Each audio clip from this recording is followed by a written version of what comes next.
Welcome to this video in which I'm going to be talking about HEC Paris MBA applications for the year 2020-21.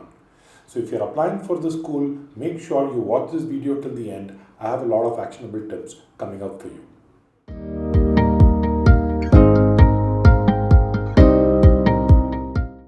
So first, let's look at what HEC Paris is really famous for, and let's dig a little into what the school is also saying about itself. So one thing that they say is this is the alma mater of CEOs, right? That's what they use as a tagline. So a lot of focus on educating the leaders, right? A lot of focus on leadership. You will see that in the application essay also. They also have a very entrepreneurial environment where they have a lot of their students who go on to start their own businesses. So I think in terms of mentoring startups, if you have a great startup idea, you could probably hone that while you are in the B school. A lot of B school, there is an incubator, B school competitions, business plan competitions. Also, the way they look at leadership, they believe that leadership is best if it is able to create a social impact, if you are able to kind of do it experientially. So that's where they say, putting the leadership theory to test, which means really seeing, how leadership today needs to work, especially with the post-COVID situation, right? A lot of leadership is being challenged, what people want is perhaps a more democratized form of leadership, right? So I think a lot of focus on that, and they love to tell the fact that they have been here for about 135 years. So obviously there is a tradition, there is experience that they have doing this. So one other key thing that they talk about is this career transformation, where they say that it's possible for students to change one of the three, either by sector, by function, or location. And they are saying that 34% of the students end up making a change in all three. So if you are someone who's looking at effecting a career change, this could be the school for you. And they also believe that knowledge by itself is changing, as I gave you the example of the leadership in a post COVID world. Similarly, technology, geopolitical tension, all of these are current and relevant facts. If you are not going to consider the fact that, let's say, countries have some kind of animosity and there may be impact on trade, right?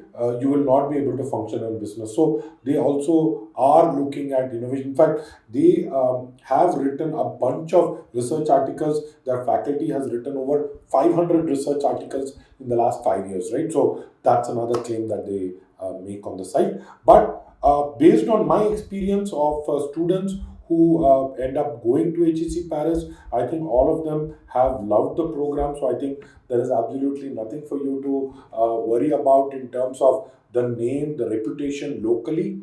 The fact that it's in Paris, the fact that it's in France, what would you need to do in terms of the visa regulations, how does it work post MBA? Those are the things that you need to probably take into consideration, right? So, with that, let me get into the essays. So, they have an exhaustive list of essay questions. In fact, they have 5 essay questions, one of the most for these schools. So, let's start with the first one. Why are you applying to HEC MBA program now? Okay, the word now is important. What is the professional objective that will guide your career choice after your MBA? And how will the HEC MBA contribute to the achievement of this objective? 500 words max. Well, very clearly, this is a career goals essay, 500 words. So, how do you, so that's plenty of words, correct? So, here is what I would do, I would structure this essay into 3 parts. The first part, tell them about your journey. And when I say tell them about your journey, don't tell them what they already know from your CV, from your application form, correct? Tell them how have you grown as a person? What are the things that you have learned, correct? What have you realized about yourself? That at this juncture, you realize that you want to throw everything away.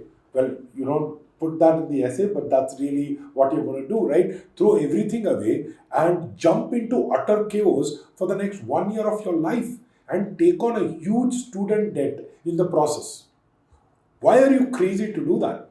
Right? So obviously, you don't want to say that I'm crazy, but what you're really trying to do is trying to tell them what are the series of decisions that you made that basically has led you to this point where you are able to see what you want to do for the rest of your career, right? There is some shift in your understanding based on your experience, right? So at this juncture, so when you look at that future, what does that future look like? Okay, and how do you think you need to equip yourself for that future? That is the key.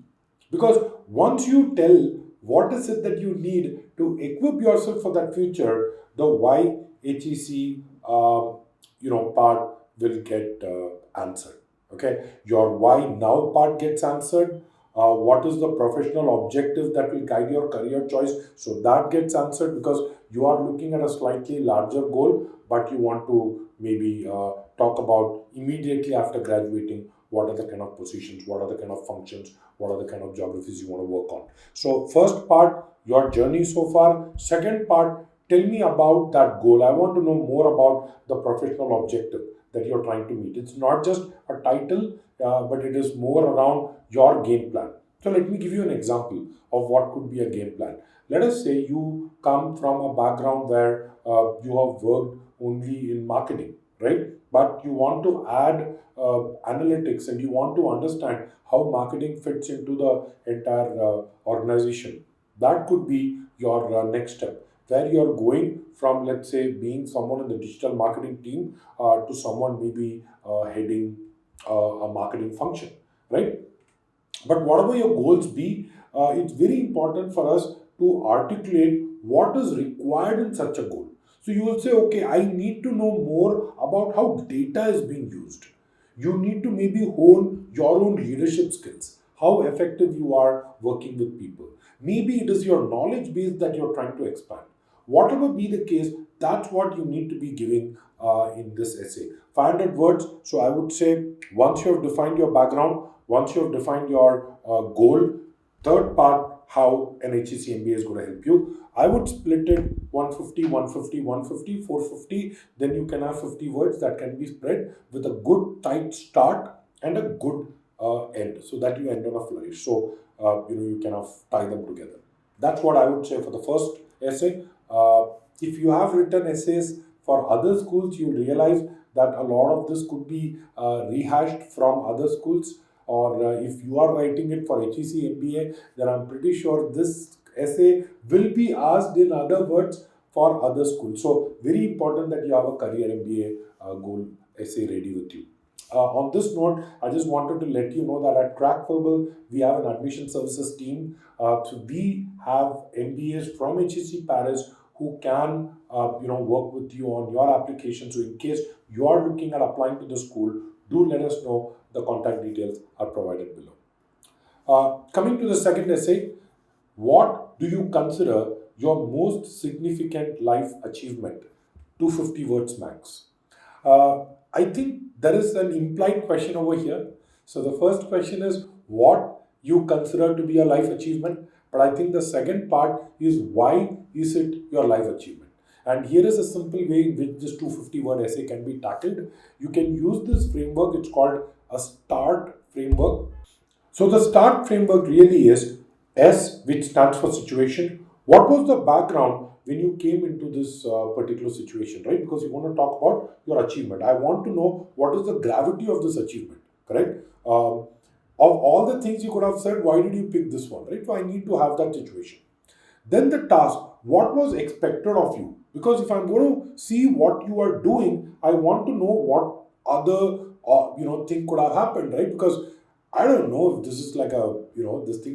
What was expected? What did you do, right? So usually what happens is we say, though I did this, but then while I got into it, that is where your action starts.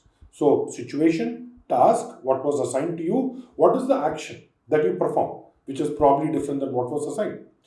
What is the result, right, of this? Because it obviously had an impact in your life.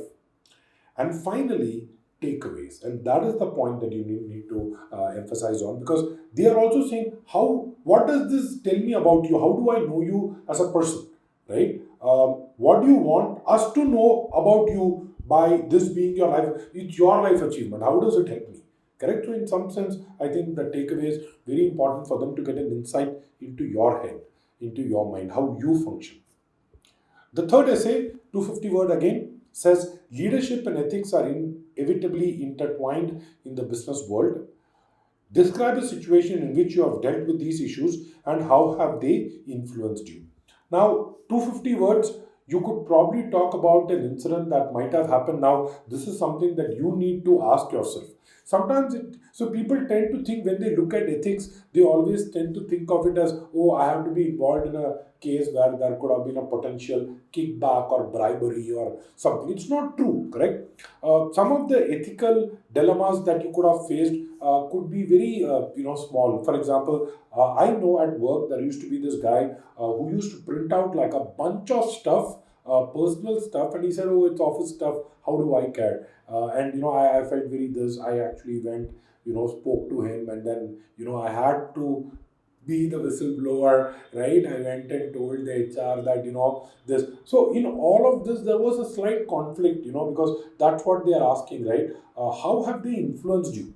So now, I always ask myself, did I do the right thing? Because at one point, he's a colleague, he's your friend, right? Should you kind of rat on him? So, it's taught me something. So that's the kind of thing that I want to learn. It doesn't really matter if the magnitude of what you faced was large or small, correct? Obviously, if you have worked in the government or worked in, let's say, any sector where you have to, let's say, work in a setup where you had to, let's say, comply with what was happening, then also they want to know. Last thing that you want to show is that you actually colluded in something happening, right? But again, I'm sure you're smart enough, you're not going to say that, but try to make sure that ethically you are very clear on your standpoint, correct? So you don't want to be involved in anything that could be in the gray area or unethical. So that's 250 words. How would I basically do it? Use the same start framework I gave you. Situation of this particular incident, of this issue, that situation. What was the task? What was assigned to you? What actually happened? What did you do? What was the result of it? What was the personal takeaways? Again, focus on the takeaways part. Fourth, imagine a life entirely different from the one you now led. What would it be? 250 words max. Now, you have to understand, what is this question really asking you, correct? Now, sometimes, students say, Arun, should I be just telling them the honest truth that I would just like to watch Netflix, drink beer and do nothing, right? So the point is that that's really not what they're looking at, right? It's not a flight of fantasy, correct? But they are looking at, what is something that may be a hobby, something that may be a passion, something that may be unlocked potential in you. For example, one student, what he had written was, he had a favorite team, and he said, though I know athletically I don't want to be part of the team because these are all people that I don't think I'll be able to compete, but I just love the sport so much that in an alternate life I might be, their so he also liked to write. So he says, I want to be a reporter, correct? That is traveling with the team and, maybe generating content or, just talking. He says, that's beautiful because I love marketing, I love content, and, this is my favorite team. So that is my ideal life. So there has to be some logic to it, right? You can't say my ideal life is to, again, as I said, watch Netflix or, retire in the Bahamas. You have to be connecting it with something that is your passion or something that you really like to do, correct? But for whatever reasons you are not doing. The other thing that I want you to do is entirely different from the one that you now lead. So don't say that this is my life, I'll do everything, but I would like to, spend more time on the weekend to do this. No. This is entirely different, right? You can be go into a little bit of fantasy in that sense and imagine a world. For example, if you love animals, right? You could say that in my ideal life, I am actually running a dog shelter, correct? I love dogs, right? I have a couple of dogs. So whatever be your passion, that's what they are trying to look at. Again, please don't over orchestrate these kind of questions. They are just getting to know you as a person better. That's all their intention is. Okay, the fifth question says, please choose one of the following essays, 250 word max. There are three questions. Before I even get into the questions, which question you select will not matter. Okay, so don't worry about that. It could be any of the three. First one, what monument or site would you advise a first time visitor to your country or city to discover, and why?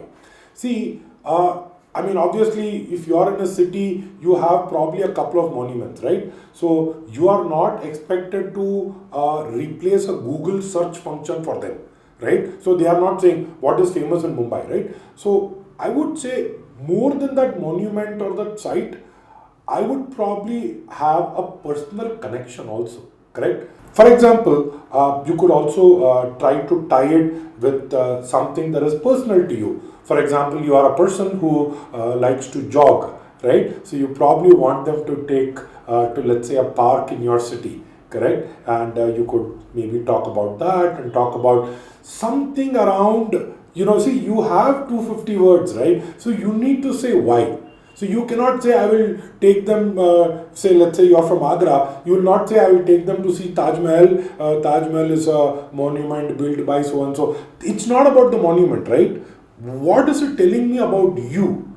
That's the more important thing that I would like to know. So don't become a tourist guide per se. The question really is not the what, but I feel it is the why. Similarly, if you look at the next question, it says certain books, movies, or plays have had an international success that you believe to be undeserved. Right here, they are trying to see, is this a person who can question things, right? Is there any book, movie, or play that you think is undeserved? Give me an example, analyze it. Again, I'm trying to see how passionate are you, whether you actually have content, whether you really feel. If you feel that you really don't know a book or a movie or a play that you think is not deserving of it, please stay away. If you feel that way, write this essay. I don't think you should think twice about it. C. What figure do you admire and most admire, and why? You may choose from any field: arts, literature, politics, business, etc. Again, please don't make it about that person, right? See, the monument or the book or the person is not the important thing over here. So many a times what happens, people tend to spend a lot of time, I like my, and please stay away from what people would consider to be the normal ones, right? Like, don't say things that would be most obvious. Don't say Mahatma Gandhi because truth, humility and all that, right? I mean, just be more realistic, correct? And it can be anyone, it can be your favorite sports person, right? There is no reason why it cannot be. So again, 250 words, any three. So that's your challenge for HEC Paris. As you know, a lot of questions. There is also a sixth question, 900 words max, which is there anything else that you would like to share? As we always say, when it comes to the optional essays, we have to ask ourselves, is there any question that we would like to preempt? Is there anything that the HEC admission committee would look at in my profile and have questions about that I can address over here? Be it my work ex, be it my education, be it anything else. With that, I hope you loved this video that we bought for you. If you did, please go ahead and subscribe to our channel for more such content. Like this video, and please do comment with your questions. We will be more than happy to respond and see how we can help you. As always, you can contact us and more details will be found in the description below. Thank you and all the best.